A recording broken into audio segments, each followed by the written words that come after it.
வணக்கம். அர்ஜுனன் ஒரு முறை தீர்த்த யாத்திரை போறான். நாகலோகத்தினுடைய அந்த இளவரசி இவன் நீராடி கொண்டிருந்த போது இவனுடைய அழகை பார்க்குறா, மயங்கிடுறா. அவ பேரு உலூபி.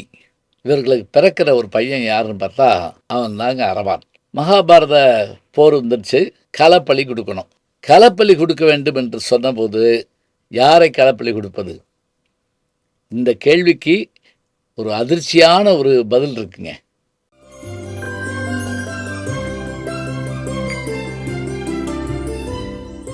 இந்த அதிர்ச்சியான பதில் என்னன்னு கேட்டால், 32 அங்கங்களும் சரியாக இருக்கக்கூடிய சாமுத்திரிக ஆலோசனைப்படி நம்முடைய உடம்பு, மூக்கு இப்படி இருக்கணும், கண் இப்படி இருக்கணும், உடம்பு இப்படி இருக்கணும் என்று இந்த அங்கங்களுடைய வடிவமைப்புக்கு ஏற்றபடியாக இருக்கிற ஒரு வீரனைத்தான் களப்பலி கொடுக்க வேண்டும். களப்பலின்னா உடனே தலையை வெட்டி எரிஞ்சிடறதில்ல. இது மாதிரியான ஒரு கொடூரம் எதுவும் கிடையாது. இது ஏற்றுக்கொள்ளத்தக்கது அல்லதான். ஆனால் செய்தார்கள். எப்படி தெரியுமா? களப்பலிக்கு தயாராக இருக்கிறவன் முதலில் பிரம்மச்சாரியாக வாழ்ந்தவனாக இருக்க வேண்டும். அடுத்தது, அவனுடைய அங்கங்கள் பகுதி பகுதியாக அவன் உயிரோடு இருக்கும்போதே வெட்டி எடுக்கும்போது அவன் கண்களில் நீர் வரக்கூடாது. அவனுடைய உடம்பில் இருக்கின்ற ரோமங்கள் எதிர் ரோமங்களாக இருக்க வேண்டும். உதாரணமாக, இப்போ நமக்கு உடம்பை நோக்கி இப்படி உடம்புல இப்படி முடி இருக்கும். ஆனால் இந்த மாதிரியான வீரர்களுக்கு எதிர்நோக்கி இருக்குமா. 32 சாமுத்திரிக லட்சம் உள்ளவன் ஒருவன் யார் என்றால் கண்ணபெருமான். கண்ணபெருமானை பலி கொடுக்க முடியுமா? அப்போ அடுத்து யார்? அரவான்ங்கிறாங்க. அரவான்னு சொன்ன உடனே அர்ஜுனனுக்கு ஒரு கலக்கம் வருது. ஏன்னா அவன் பிள்ளை இல்லையா, பாண்டவர்களே பயப்படுறாங்க. இதில் என்ன தெரியுங்களா, கௌரவர்களும் இந்த பழியை ரொம்ப ஆரவாரமாக வரவேற்கிறாங்க. ஏன்னா அவங்களுக்கு இந்த இப்படி ஒரு பழி கொடுக்க வேண்டியிருக்கு. இப்போ அரவான்கிட்ட பேசுகிறாங்க. அவன் என்ன பண்ணான் தெரியுமா? நீங்களெல்லாம் வாழ்வதற்காக போர் செய்கிறீர்கள், நீங்கள் வாழ வேண்டுமென்றால் நான் மறிக்க தயார். கண்ணனிடம் பேச வேண்டும். கண்ணபெருமான்கிட்ட பேசுகிறான். நான் இளைஞன், இறக்க போகிறேன். ஆனால் ஒரே ஒரு ஆசை, ஒரு நாள் வாழ்ந்துட்டு இறந்து போகிறேனே. எப்படி உனக்கு யார் பொண்ணு கொடுப்பா? இவன் இறக்க போகிறான்னு தெரிஞ்சா? இந்த கதையை வச்சு 1000 கதை சொல்லுவாங்க. தூக்கு தண்டனை கைதி அந்த பெண்ணு விரும்புகிறா அப்படின்லாம் படங்கள் வந்திருக்கு. கணவன் ஒரு படம், எம்ஜிஆர் படம் வந்தது. உதயகீதம் படத்தில் கூட அந்த தூக்கு தண்டனை கைதியை திருமணம் பண்ண போகிறதாக அந்த கதாநாயகி வருவாங்க. இப்போ யார் ஏற்றுக்கிடுவா? உடனே கண்ணபெருமானே மோகினி அவதாரம் எடுத்து பாருங்கள். எங்கே எடுத்தார் உங்களுக்கு ஞாபகம் இருக்கா? அவர் சிவபெருமான் வரம் கொடுத்து அந்த வரத்தால் அவரே பாதிக்கப்படும் நிலை வந்தபோது பத்மாசுரனை மயக்குவதற்காக மோகினி அவதாரம் எடுக்கிறார். திருப்பார்கடலை கடைந்த போது அசுரர்கள் அந்த அமுத பாத்திரத்தை தூக்கி கொண்டு சென்றவுடன் அதை அவர்களிடமிருந்து மீட்டு தேவர்களுக்கு கொடுப்பதற்காக மோகினி அவதாரம் எடுக்கிறார்.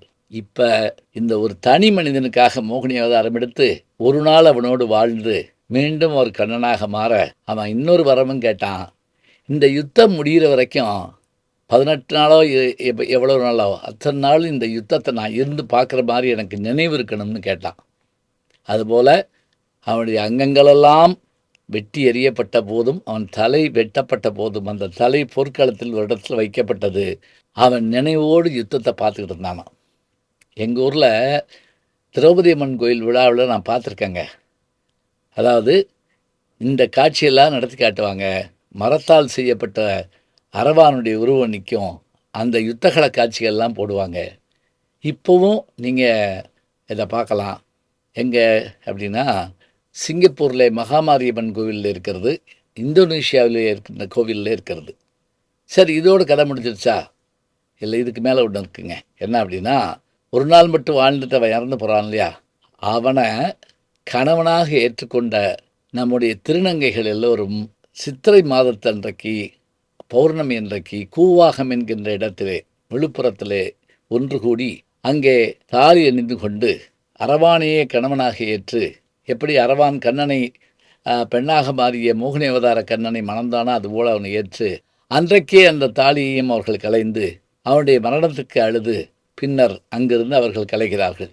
இந்த காட்சி இன்றைக்கும் நடந்து கொண்டிருக்கிறது. எப்படி ஒரு விழா காலங்காலமாக நடத்தப்படுகிறது என்றால், அந்த பாத்திரங்கள் உயிரோடு இருப்பதாக நம்பினால்தான் அது நடத்தப்படும்.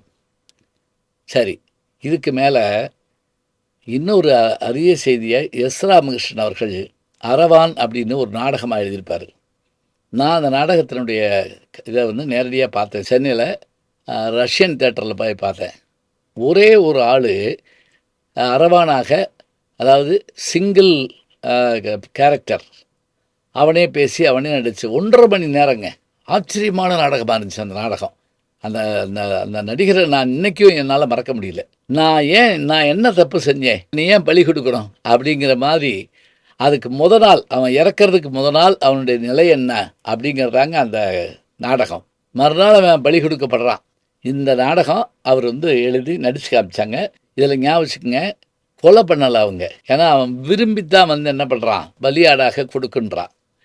இதை நீங்கள் வரலாற்று முழுவதையும் பார்க்கலாம். இந்த அரவான் உலுபியின் மகனாக, நாகலோகத்தை இளவரசனாக பிறந்து, அர்ஜுனுடைய மகனாக வளர்ந்து, கண்ணபெருமான் மோகினி அவதாரம் எடுத்தபோது அவரை மணந்து, பிறகு இறந்த பிறகும் உயிரோடு இருந்து, இன்றைக்கும் நாட்டுப்புற மக்களின் தெய்வமாக வழிபடப்படுகின்றார் என்று சொன்னால், அரவானை போன்ற மனிதர்கள், பிறர் நன்மைக்காக வாழுகின்ற தெய்வங்கள் என்றைக்கும் மக்கள் மனதில் குடிகொண்டிருப்பார்கள் என்பதற்கு இந்த பாத்திரம் ஒரு எடுத்துக்காட்டு. அரவான் இன்றைக்கும் வாழ்கிறார், என்றைக்கும் வாழ்வார். ஏனென்றால் நாட்டுப்புற கதைகளும் புராண கூறுகளும் நம்மை அவரை மறக்க விடாமல் செய்யும். வாய்ப்பிருந்தால் இந்த அரவான் கோயிலுக்கு ஒரு முறை சென்று பார்த்து வாருங்கள். பாரத பாத்திரங்களில் மிக முக்கியமான பாத்திரம் அரவான். நல்ல செய்திகளை நாளும் சிந்திப்போம். நாளை சந்திப்போம். வணக்கம். ஜி ஞானசம்பந்தன் யூடியூப் சேனல் பாருங்கள். உங்களை தேடியே உங்கள் வீட்டுக்கு வருது. கேட்காம ஒரு விஷயம் உங்களை தேடி வருது பாருங்கள், அதை பிடிச்சி வச்சுக்கோங்க. நம்முடைய ஜி ஞானசம்பந்தன் யூடியூப் சேனலை தொடர்ந்து எக்ஸலம், இன்ஸ்டாகிராம், ஃபேஸ்புக், வாட்ஸ்அப் என்று அனைத்து தளங்களிலும் நாம் இயங்கிக் கொண்டிருக்கின்றோம். நீங்களும் எங்களோடு வாருங்கள்.